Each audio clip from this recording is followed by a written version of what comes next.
Hello मेरे प्यारे बच्चों, तो क्या हाल चाल। आई होप कि आप लोग मस्त होंगे, तंदुरुस्त होंगे और आपकी पढ़ाई भी बहुत ही बढ़िया चली। तो चलिए आज की वीडियो हम लोग स्टार्ट करते हैं। आज की वीडियो में देखिए, आज हम लोग देखिए, अगर आप लोग को अगर पीडीएफ चाहिए तो पीडीएफ के लिए आप लोग कांटेक्ट कर सकते हैं 7460012763। ठीक है, इस नंबर पर आप लोग कांटेक्ट कर सकते हैं, व्हाट्सएप कर सकते हैं, एमकेएस लिख करके या जेकेएस लिख करके, जो भी लिख करके करिएगा आप लोगों को अगर पीडीएफ चाहिए होगा तो। ठीक है, कोई संकोच नहीं करना है, तुरंत उठाइए मोबाइल और तुरंत फोन कर लीजिए अगर आप लोग को पीडीएफ चाहिए तो। ठीक है, लेकिन उसका पेमेंट लगता है। देखिए मैं बता दूं पहले कि जो केमिस्ट्री का है, फिजिक्स का है, 2020 से 25 तक का सारा सॉल्यूशन 7-7 सेट का मिलेगा, और बायोलॉजी का भी मिलेगा 2022, 23, 24, 25 4 साल का, और मैथ का मिलेगा 23, 24, 25 3 साल का, और इंग्लिश का भी आपको मिलेगा 24, 25 का। ठीक है, तो सारा सोल्यूशन अगर आप लोगों को चाहिए तो आप लोग तुरंत उठाइए मोबाइल, तुरंत फोन करिए और तुरंत ले लीजिए। ठीक है, तो यहाँ पर लीजिए।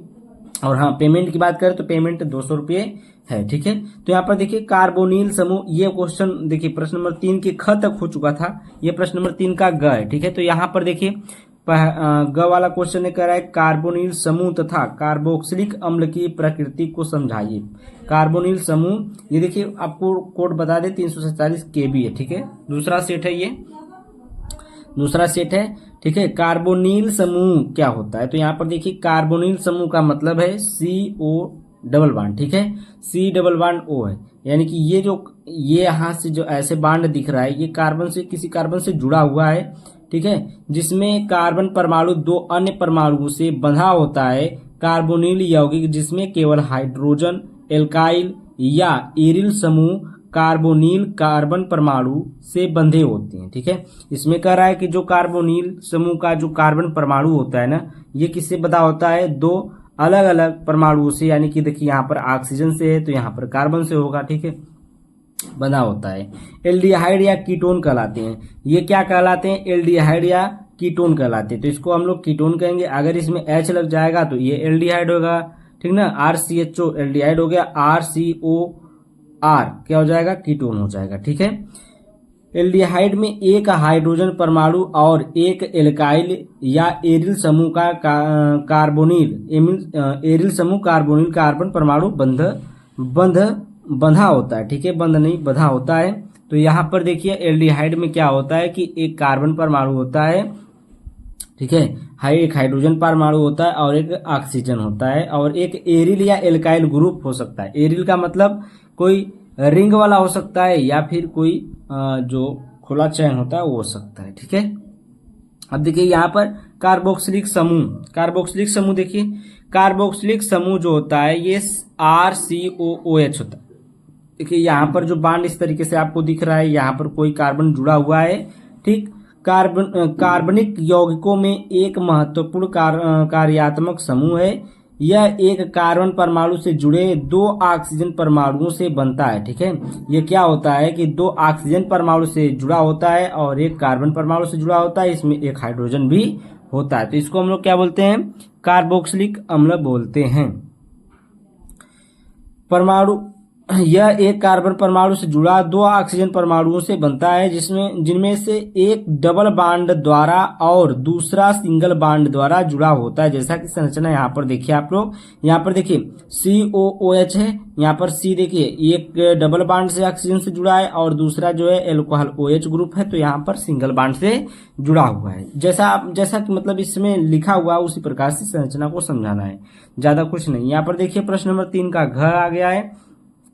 कह रहा है कि ग्लूकोज के दो रासायनिक गुणों का रासायनिक समीकरण लिखिए। ग्लूकोज के दो रासायनिक गुण लिखने हैं, जिनका रासायनिक समीकरण लिखना है, ज्यादा कुछ नहीं लिखना। तो यहाँ पर देखिए ग्लूकोज में कार्बोनिल समूह की उपस्थिति, जब ग्लूकोज में कार्बोनिल समूह उपस्थित होता है और इसका एक गुण है कि जब ये हाइड्रोजन साइनाइड से क्रिया करता है तब क्या बनाता है। तो देखिए ये क्या है, ग्लूकोज का फार्मूला है। ग्लूकोज का फार्मूला क्या होता है, C6H12O6 होता है। ठीक है, तो यहाँ पर देखिए 1 2 का मतलब ये यहाँ से जुड़ा हुआ 4 1 5 हो गया और 1 6 हो गया। 6 कार्बन होता है और हाइड्रोजन देखिए कितना है, 1, और यहाँ 2 2 चौको 8 8 1 9 9 2 11 1 12 हाइड्रोजन हो गया। ऑक्सीजन भी आपका 6 हो जाएगा। तो ये क्या हो गया, आपका ग्लूकोज है।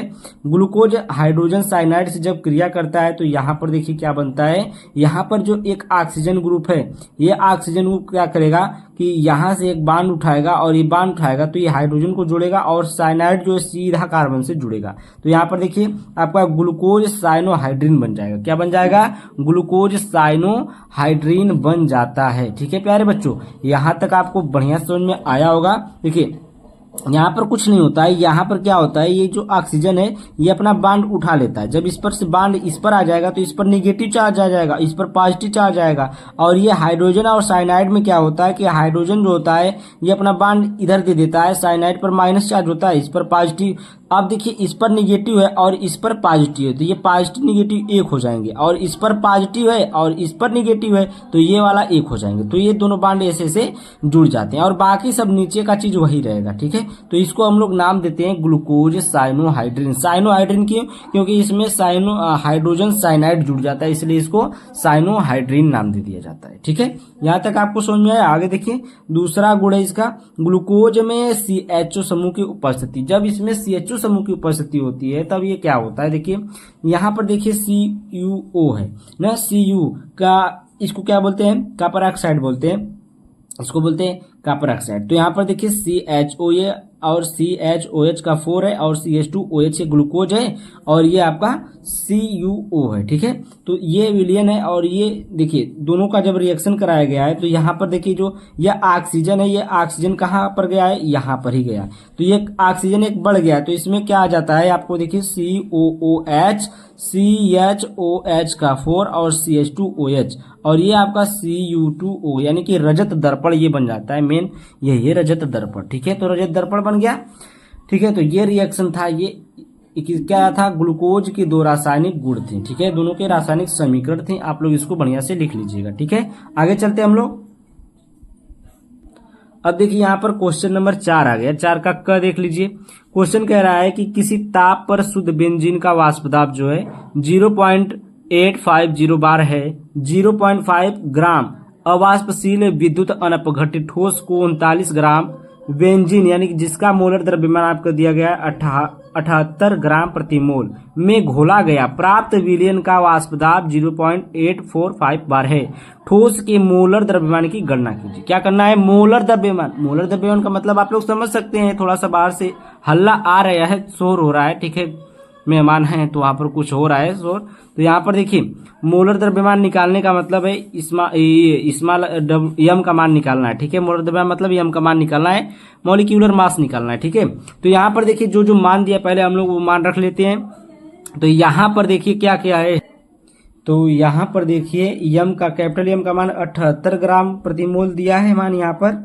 उसके बाद देखिए पी नॉट का मान दिया है 0.85 बार, यहाँ पर दिया है 0.85 वाष्प दाब दिया है। ठीक है, उसके बाद पीएस का मान जो दिया है यहाँ पर दिया 0.845, यहाँ पर देखिए दिया है ये वाष्प दाब दूसरा वाला पीएस का मान है। और स्मॉल डब्लू का मान जो दिया है यहाँ पर दिया है 0.5 ग्राम। ठीक है, इतना दिया है। और कैपिटल डब्लू का मान दिया 39 ग्राम, जो बड़ा वाला रहेगा बड़ा डब्लू का मान रहेगा। ठीक है, तो यहाँ पर 39 ग्राम देखिए यहाँ पर दिया है। अब घटन ठोस को 39 ग्राम बेंजीन में घोला गया है। तो यहाँ पर देखिए यम का मान निकालना, यम डैश कहिए या यम स्मॉल यम से दर्शाइए, किसी से भी दर्शा सकते हैं आप। ठीक है, अब यहाँ पर देखिए एक फार्मूला होता है P not minus P S अपान में P0।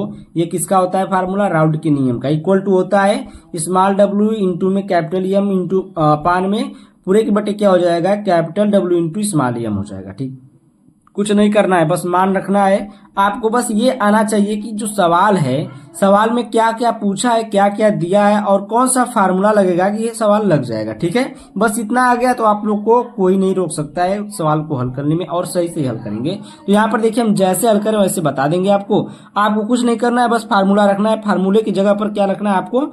जो जो मान दिया वो रखना है। तो यहाँ पर पी नॉट का मान कितना दिया है? पी नॉट का मान देखिए 0.85 दिया, तो यहाँ पर रख लिए। ठीक है, 0.850 दिया है तो 0 इसमें नहीं लिखे, वहां पर लिखिए। यहाँ पर देखिए पी एस का मान दिया है 0.845, तो 0.845 है, और नीचे भी पी नॉट है तो नीचे भी पी नॉट का मान रख देंगे। इक्वल टू क्या हो जाएगा, स्मॉल डब्ल्यू का मान रखेंगे, स्मॉल डब्ल्यू का 0.5 दिया है, और यहाँ पर एम का मान दिया है जो यहाँ पर 78 है कैपिटल एम का मान, और कैपिटल डब्ल्यू का मान जो दिया 39 ग्राम है, और स्मॉल एम का मान तो आपको निकालना ही है। ठीक है, ये निकालना है। अब देखिए यहाँ से काटेंगे, 39 दुना के होता है क्या, 78 होता है, सही बात है। उसके बाद देखिए आपका बचा ये 0.5 और यहाँ 2 बचा, यहाँ पर एम बचा, और यहाँ पर जो आपका माइनस करेंगे इसमें से, तो इसमें से क्या बचेगा, देखिए इसमें से आपका बचेगा, देखिए इसमें से 0 है तो 0 में से यहाँ पर से 80 लेंगे तो ये 10 होगा, 10 में से 5 जाएगा तो 5 बचेगा। ठीक है, और यहाँ से 4 बचा, 4 में से 4 जाएगा 0 बचा, 8 में से 8 जाएगा 0 बचा, यहाँ 10 लगाया तो 10 लगा देंगे। ठीक है, नीचे कुछ नहीं करना, नीचे वही रहेगा, और ऊपर देखिए यहाँ पर भी वही है। अब कुछ नहीं करेंगे, यम को इधर लेकर आएंगे और इन दोनों को इधर लेकर जाएंगे, तो यम को इधर लेकर आएंगे और ये जो है ऊपर है तो ये भाग में आएगा, और ये जो भाग में ये यहाँ पर आएगा उड़े में, तो यहाँ पर देखिए मान रख दिए। ठीक है, दशमलव से दशमलव कटा, क्योंकि यहाँ पर 1 2 3 अंक पर है, यहाँ पर भी 1 2 3 अंक पर है, दशमलव से दशमलव कट गया, कटा दशमलव कट गया भाई। अब देखिए यहाँ पर क्या होगा, यहाँ पर देखिए कुछ नहीं है, ये 0 का मतलब नहीं है, तो 1 2 अंक पर है, यहाँ पर भी कितना है 2 अंक पर है, तो यहाँ पर 3 अंक हो गया मिला करके, तो तीनों अंक का दशमलव कट गया। बचा क्या, यहाँ पर 5 बचा, यहाँ पर 2 बचा, यहाँ पर 85 बचा, यहाँ पर नीचे 5 बचा।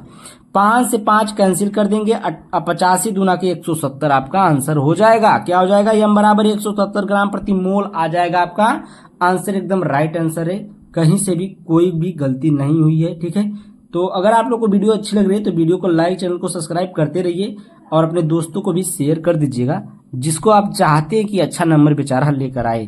ठीक है, अब देखिए यहाँ पर है प्रश्न नंबर ख, 4 का ख है। क्वेश्चन कह रहा है कि मानक इलेक्ट्रोड विभव की परिभाषा लिखिए तथा निम्नलिखित सेल के मानक ईएमएफ यानी कि इलेक्ट्रोमोटिव फोर्स की गणना कीजिए। ठीक है, तो यहाँ पर देखिए मानक इलेक्ट्रोड विभव, पहले हम लोग इसकी परिभाषा देख लेते हैं मानक इलेक्ट्रोड विभव की। तो यहाँ पर देखिए यह किसी इलेक्ट्रोड की वह विद्युत विभव होता है, क्या होता है, विद्युत विभव होती है जब वह एक मोल, ठीक ना, यानी कि 1 मोल प्रति लीटर में, यानी कि 1 m कह सकते हैं, सांद्रता वाले विलयन में डूबा हो।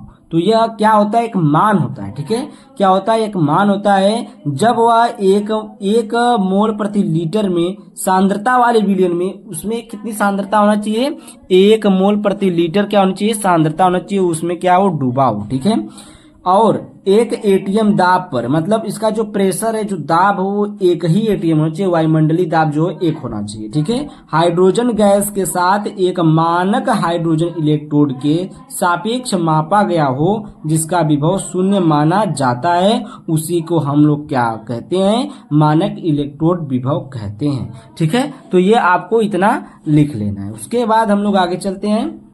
तो ये सवाल है आपका, क्वेश्चन है कि ईएमएफ की गणना कीजिए, यानी कि आपको इलेक्ट्रोमोटिव फोर्स निकालना है। यहाँ पर तो फार्मूला, यहाँ पर क्वेश्चन दिया है ZN, यहाँ पर हाइफन दिया है ZN2 plus double hyphen CU2 plus hyphen CU, जबकि यहाँ पर देखिए E0 ZN plus hyphen ZN equal to, इसका मान दिया है -0.76 वोल्ट तथा E0 का मान है जो CU2 प्लस हाइफन CU है, इसका मान दिया है प्लस में 0.34 वोल्ट दिया है। ठीक है, इतना मान दिया, आपको फार्मूला लगाने की जरूरत है। कौन सी फार्मूला लगाएंगे, चलिए अभी मैं आपको बताता हूँ। तो यहाँ पर देखिए ZN, यहाँ पर क्या हो रहा है पता है, ZN जो है ये ZN से क्या हो रहा है, ZN2 प्लस हो रहा है, और यहाँ पर CU2 प्लस से CU हो रहा है, यानी कि यहाँ पर ये नॉर्मल से क्या हो रहा है, ZN2 प्लस, यानी कि किसी को अपना इलेक्ट्रॉन दान दे दिया, कितना 2 इलेक्ट्रॉन दिया है। ठीक है, और CU2 प्लस जो है 2 इलेक्ट्रॉन किसी से लिया था, लेकर के ये CU बना देता है। ठीक ना, 2 इलेक्ट्रॉन किसी से लेकर के क्या बनाता है, CU बनाता है। तो यहाँ पर देखिए मान रखेंगे हम लोग, तो यहाँ पर E0 ZN2 प्लस का मान इतना है, और यहाँ पर देखिए ZN equal to E0 ZN, इसको रखिए चाहे मत रखिए, इसको अगर आप लोग छोड़ देंगे तब भी कोई बात नहीं है। फार्मूला आपका निम्न ये है। ठीक है, ईएमएफ, यहाँ पर देखिए ये अगर फार्मूला आप लोग मतलब इसको याद कर ली तो आपको कोई कंफ्यूजन नहीं होता है। ठीक है, ई सेल बराबर होता है E0 उच्च वाला माइनस E0 निम्न वाला, मतलब E0 उच्च वाला का मतलब है कि जो ज्यादा वाला है, और ई नॉट निम्न वाले का मतलब है जो कम वाला है। तो ज्यादा वाला कौन है? प्लस वाला ज्यादा होगा, माइनस वाला कम होगा, जाहिर सी बात है। तो ई नॉट से ई सेल बराबर क्या हो जाएगा? एम बराबर 0.34 वोल्ट माइनस, और यहां पर देखिए सूत्र में माइनस है और यहां पर भी माइनस है, तो मान में भी माइनस दिया है, सूत्र में भी माइनस दिया है, तो यहां पर माइनस माइनस क्या हो जाएगा? प्लस हो जाएगा। प्लस हो जाएगा तो क्या हो जाएगा प्यारे प्यारे बच्चों? जुड़ जाएगा। तो ये 4 और 6 कितना हो जाएगा? 10 हो जाएगा। 10 के 0 लिखेंगे, 7 3 10 होगा, 10 1 11 होगा, तो 11 लिखें, लेकिन यहाँ पर 2 अंक पर दशमलव, तो 1 2 अंक पर दशमलव लगा दिए, 2 अंक पर दशमलव लगाएं, तो ईएमएफ या ई सेल बराबर क्या जाएगा? 1.10 वोल्ट। ये आपका आंसर हो जाएगा। ठीक है, अगर बात समझ में आ रही है, अगर मेरा समझाया हुआ समझ में आ रहा है तो बहुत ही अच्छी बात है आप लोगों को, कि मतलब मेरा सार्थक हो जाऊंगा कि मैं मतलब आप लोगों को समझा लिया। तो ठीक है, अगर अच्छा लग रहा है ना तो प्लीज़ यार एक बार लाइक कर देना आप वीडियो को। ऐसी ऐसी वीडियो में हमेशा आपके लिए बनाता रहता हूँ। तो यहाँ पर देखिए प्रश्न नंबर 4 का ग है, अभिक्रिया की कोटि को परिभाषित कीजिए। अभिक्रिया की यहाँ पर दिया है अभिक्रिया, यहाँ पर अभिक्रिया दिया है एन ए प्लस में एम बी, और यहाँ पर X C plus Y D की अभिक्रिया की कोटि आप कैसे ज्ञात कीजिएगा? ये थोड़ा सा क्वेश्चन अलग तरीके से दे दिया था, लेकिन हम इसको समझाएंगे बहुत ही बेहतरीन तरीके से। तो यहाँ पर देखिए आप लोग तैयार है समझने के लिए। तो यहाँ पर देखिए अभिक्रिया की कोटि क्या होती है पहले हम लोग समझ लेते हैं। बहुत ही ज्यादा फास्ट अगर हम चल रहे हैं तो आप लोग कहें तो हम बहुत ही आराम से पढ़ाएंगे आपको, ठीक है, बहुत धीरे धीरे। तो देखिए अभिक्रिया की कोटि, देखिए अभिक्रिया की कोटि क्रिया कारक के वेग समीकरण में सांद्रता पदों के घातों के योग के बराबर होती है। ठीक है, जो अभिक्रिया की कोटि होती है ना वो क्या होती है? जो समीकरण होता है उस समीकरण में, इसमें जो समीकरण है, ये समीकरण में जो घात होगी उसी घात के योग के बराबर होगी। ठीक है, ये जो घात इस पर 1 है, इस पर भी घात 1 है, तो दोनों का योग क्या होगा? उसके बराबर होगी। यह प्रायोगिक विधियों से ज्ञात किया जा सकता है। यह किसके? प्रायोगिक विधि से ज्ञात किया जा सकता है। ठीक ना, यह धनात्मक, भिन्नात्मक या पूर्ण संख्या हो सकती है। यह धनात्मक भी हो सकती है, भिन्नात्मक या भिन्न के रूप में भी हो सकती है, पूर्ण संख्या के रूप में भी हो सकती है। ठीक है, अब यहाँ पर देखिए हल है। यहाँ पर जो आपका समीकरण दिया है यानी ए प्लस में एम बी, और ये इसको क्या बोलते हैं? तीर जो है क्या दिया? ये X C plus Y D दिया है। तो यहाँ पर देखिए अब विभिन्न सांद्रताओं के लिए दर मापी जाती है, फिर रेट निकाला जाएगा। इसका रेट क्या निकालेंगे? रेट बराबर होगा आपका के, और ये जो आपका मान दिया है ए के पावर में क्या है? एन है, बी क्या है? एम है। ठीक है, तो यहाँ पर जो आगे लगा है पावर में लगा देंगे, ला लिखा जाता है, तो यहाँ पर रेट ला लिखा जाएगा। तो रेट ला यही आपका है। ठीक है, रेट इक्वल टू होता है ये आपका के जो है नियतांक होता है, और जो आपकी अभिक्रिया दी गई वो है। ठीक है, तो यहाँ पर एन और एम क्रमशः ए और बी की आंशिक कोटियां हैं। ठीक है, जो एन है, जो एम है, वो ए और बी की क्या है? आंशिक कोटियां हैं। के जो है वो दर नियतांक है। कुल कोटि क्या होगी इसकी? अगर कोटि निकाली जाएगी तो एन और एम दोनों को जोड़ दिया जाएगा तो एन प्लस एम हो जाएगा। अगर यहाँ पर 2 और यहाँ पर 3 होता तो 2 प्लस 3 यानी कि 5 हो जाता। ठीक है, अगर यहाँ पर 1 होता और यहाँ पर 2 होता तो 1 प्लस 2 कितना हो जाता? 3 हो जाता। उसी प्रकार से यहाँ पर एन है और एम है तो एन प्लस एम हो जाएगा। जाहिर सी बात है एन प्लस एम हो जाएगा। कोटि क्या आ जाएगी? बात समझ में आएगी? कुल कोटि कितना आ जाएगी? एन प्लस एम आ जाएगी कुल कोटि। अगर यहां तक अगर आपको समझ में आ गया तो आप बहुत धुरंधर आदमी हैं, मतलब एकदम तंदुरुस्त मस्त दिमागी आदमी हैं। ठीक है, तो आगे चलते हम लोग। थोड़ा सा मोटिवेट आप लोगों को करना पड़ता है क्योंकि आप लोग बहुत टाइम ले लेते हैं थोड़ा समझने में। ठीक है, तो आप लोग देखिए यहाँ पर क्या होता है। जब प्रश्न नंबर 4 का घ है, थोड़ा सा स्पीड में कम करना चाहता हूं लेकिन कम नहीं हो पा रही क्योंकि शुरू से स्पीड बन गई है तो बनी ही रहेगी लास्ट तक। यहाँ पर देखिए क्या होता है। जब क्रोमाइट अयस्क वायु की उपस्थिति में पोटेशियम कार्बोनेट से क्रिया करता है। जो क्रोमाइट अयस्क है वो किससे क्रिया कर रहा है? Potassium carbonate. तो इसका फार्मूला आपको याद होना चाहिए पेपर के लिए। ठीक है, अगर आप लोग पेपर देने वाले हैं 12 का तो ऐसे ऐसे फार्मूले आपको याद करना पड़ेगा।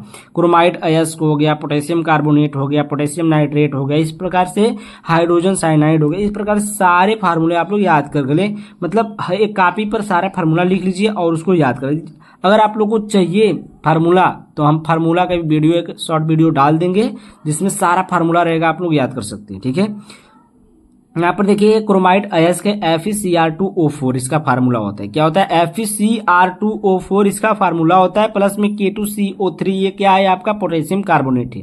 अब ये किसकी उपस्थिति में? देखिए अयस्क वायु की उपस्थिति में, तो यहाँ पर आपको वायु लिखना पड़ेगा, जिसकी उपस्थिति क्या रहेगा उसके ऊपर लिखना पड़ेगा। ठीक है, तो यहाँ पर वायु लिख दीजिए, वायु की उपस्थिति हो गई। ठीक है, वायु आपको बहाना नहीं है फूंक करके, ये वायु लिख दिए तो हो गया। अब देखिए जब ये वायु की उपस्थिति में जब इसके साथ रिएक्ट होता है तो ये आपको पोटेशियम क्रोमेट बनाता है। क्या बनाता है? K2CrO4 बनाता है। आप कहेंगे ये सब बाकी सब चीजें कहाँ गई? बाकी सब चीजों को आपको ध्यान नहीं देना है, जो मेन प्रोडक्ट बन रहा है उसको आपको लिखना है, पोटेशियम कार्बोनेट से क्रिया करा। तो यहाँ पर आपका मेन प्रोडक्ट आपको बन गया पोटेशियम क्रोमेट। क्या बन गया आपका मेन प्रोडक्ट? पोटेशियम क्रोमेट बन गया। ठीक है, आगे चले हम लोग। ठीक है, आगे चलते हैं भाई।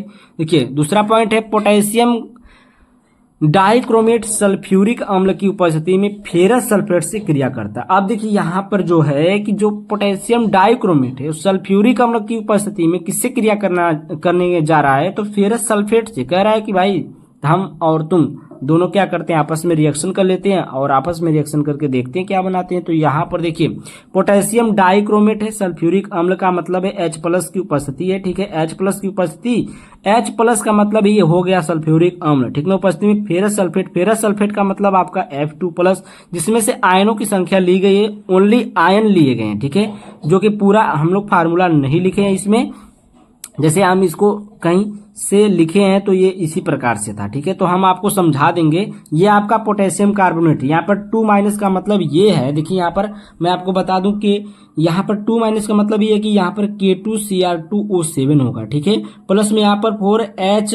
4H+ का मतलब है कि यहाँ पर H2SO4 होगा। यहाँ पर क्या है? सल्फ्यूरिक अम्ल की उपस्थिति है, तो यहाँ पर उपस्थित कर लीजिए, इसको यहाँ पर मत लिखिए। ठीक है, यहाँ पर क्या है? फिर सल्फेट से क्रिया है, फेरस सल्फेट, तो फेरस सल्फेट Fe2SO4 का थ्राइस हो जाएगा ये। ठीक है, और उपस्थिति में आपका H+ यानी कि सल्फ्यूरिक अम्ल है। ठीक है, तो यहाँ पर जब रिएक्ट करेंगे तो ये आपका चीजें बनकर तैयार हो जाएगी। ठीक है, इसको भी आप ऐसे लिख सकते हैं, फार्मूले के रूप में लिख सकते हैं, लेकिन अगर ऐसे लिखे हैं तो कोई कारण ही होगा, ऐसा लिखा था उसमें तो ऐसे हमको भी लिखना पड़ा। तो ये आपका क्या बन जाएगा? आपका 6Fe3+ और 2Cr3 और यहाँ पर 7H2O बनकर के तैयार हो जाएगा। ठीक है, आगे चले हम लोग। तो ये देखिए नेक्स्ट वाला है कि पोटेशियम परमैंगनेट को 513 केल्विन तक गर्म करते हैं। तो पोटेशियम परमैंगनेट को हम लोग क्या करते हैं? हीट करेंगे। पहले किस पर हीट करेंगे? 513 केल्विन पर हीट करेंगे। तो यहाँ पर देखिए KMnO4 ये पोटेशियम परमैंगनेट का फार्मूला होता है। ठीक है, और ये था, अगर यहाँ पर K2MnO4 लग गया तो पोटेशियम मैग्नेट हो जाएगा। ठीक ना, क्या हो जाएगा? Potassium magnet. यहाँ पर अगर 2 लग गया तो पोटेशियम मैग्नेट हो जाएगा। अगर यहाँ पर K है, सिर्फ KMnO4 है, तो ये पोटेशियम पर मैग्नेट है। तो यहाँ पर देखिए ये हीट का सिंबल होता है, इस प्रकार से त्रिभुज टाइप बनाया जाता है, तो इसको हीट का सिंबल बोलते हैं। ठीक है, ये हीट करेगा कितने पर? 513 केल्विन ताप पर। तो यहाँ पर K2MnO4 बनेगा, यानी कि पोटेशियम मैग्नेट बनेगा, वो भी कैसा? हरा बनेगा, और MnO2 बनेगा। MnO2 का मतलब है आपका मैग्नीशियम ऑक्साइड बनेगा, प्लस में O2 ऑक्सीजन गैस निकलेगी। ठीक है, ऑक्सीजन गैस जो होती है हमेशा ऊपर की तरफ निकलेगी, क्योंकि गैस है तो नीचे रहेगी नहीं, नीचे नहीं रहेगी तो कहाँ जाएगी? ऊपर जाएगी। तो ये आपका था पोटेशियम परमैंगनेट को 513 केल्विन पर गर्म किए तो हम लोग को प्राप्त हुआ पोटेशियम मैग्नेट, और वो भी कैसा? हरा वाला। ठीक है, और मैग्नीशियम ऑक्साइड निकला, ऑक्सीजन गैस भी निकली। प्रश्न नंबर 5 देखिए, प्रश्न नंबर 5 देखते हैं हम लोग। प्रश्न नंबर 5 क्या कह रहा है?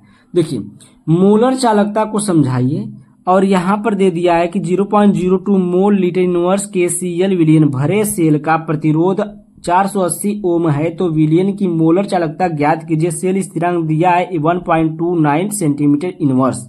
ये सवाल है, यहां से यहां तक सवाल है, और यहां तक मोलर चालकता को समझाना है। तो पहले हम लोग हेडिंग लिखेंगे मोलर चालकता। तो मोलर चालकता क्या होती है? देखिए किसी विलयन के एक निश्चित आयतन में उपस्थित विद्युत अपघटन विद्युत अपघट्य की एक मोल द्वारा उपलब्ध कराए गए आयनों की चालकता मोलर चालकता कहलाती है। क्या कह रहा है? किसी विलयन के एक निश्चित आयतन में उपस्थित विद्युत अपघट्य के एक मोल द्वारा उपलब्ध कराए गए आयनों की चालकता जो होती है उसी को हम लोग क्या कहते हैं? मोलर चालकता कहलाती है। ठीक है, इसे हम लोग लैम्बडा इसको बोलेंगे, लैम्बडा बोलेंगे। ठीक है प्यारे बच्चों, क्या बोलेंगे?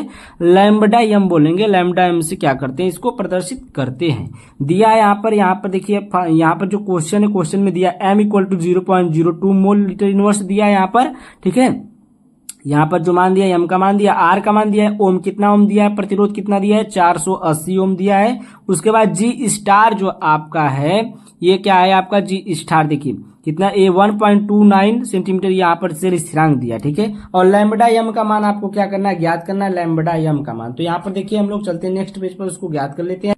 पहले यहाँ पर देखिए हम लोग को इसका मान निकालना पड़ेगा, किसका? जी का मान निकालना पड़ेगा, उसके बाद ही जी स्टार का मान निकलेगा। ठीक ना, सेल स्थिरांक का। तो यहाँ पर पहले के बराबर होता है, केल्विन बराबर होता है के बराबर जे जी इंटू में जी स्टार। तो यहाँ पर देखिए चूंकि जी स्टार इक्वल टू होता है जी स्टार अपान में आर, यानी कि ये प्रतिरोध है। ठीक है, तो प्रतिरोध का मान 480 दिया था और जी स्टार का मान 1.29 था। तो दोनों से क्या करेंगे? दोनों का मान, ये इसका मान आ गया जी का मान, इसके बराबर जी है, तो ये पूरा ये टोटल किसका मान है? जी का मान। तो यही मान रखेंगे उठा करके, ये लैम्बडा बराबर lambda M equal to formula होता है कि यहाँ पर 1000 इंटू में के और बटे में क्या हो जाएगा? यम। ठीक है, यम जो मोलर मान दिया था। ठीक है, और ये के का मान देखिए ये पूरा है और इसके बराबर ये है, तो यहाँ पर मान रखना पड़ेगा। तो देखिए ध्यान से मान रखिएगा, के की जगह पर, इस के की जगह पर ये पूरा मान रखेंगे। तो यहाँ पर के की जगह पर क्या रख दिए? पूरा मान रख दिए।